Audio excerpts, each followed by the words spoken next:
এই মুহূৰ্তত মই শোণিতপুৰৰ পৰা ডিব্ৰুগড়লৈ গৈ আছো। এতিয়া মই ঢকুৱাখানা পাইছো।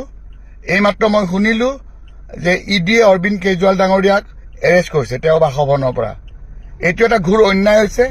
এই ইলেকশ্যনৰ সময়ত বিজেপি চৰকাৰে মোদীয়ে নিশ্চয় যথেষ্ট ভয় খাইছে অৰবিন্দ কেজৰিৱালৰ পৰা, সেইকাৰণে তেওঁ এই নিশা এৰেষ্ট কৰিছে।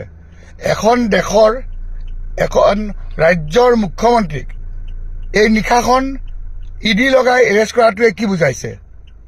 বিজেপি চৰকাৰৰ নিশ্চয় মনত যথেষ্ট ভয় হৈছে আগন্তুক নিৰ্বাচনত কাৰণে, আৰু সেইকাৰণে এই ৰাতিখন ইডি লগাই তেওঁলোকে অৰবিন্দ কেজৰিৱালক এৰেষ্ট কৰাইছে, যাতে তেওঁ লোকসভা নিৰ্বাচনত কোনো ধৰণৰ প্ৰচাৰ চলাব নোৱাৰে আৰু যাতে আম আদমি পাৰ্টিৰ কিছু ক্ষতি হয়।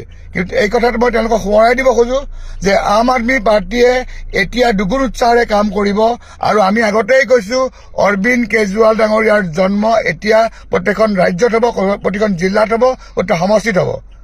মই সোঁৱৰাই দিব খুজিছো বিজেপি চৰকাৰক যে আপোনালোকে এইটো অতি ডাঙৰ ভুল কাম কৰিলে, আৰু আপোনালোকে ইয়াৰ প্ৰত্যুত্তৰ ৰাইজে আপোনাক আগন্তুক লোকসভা নিৰ্বাচন নিশ্চয়কৈ দিব।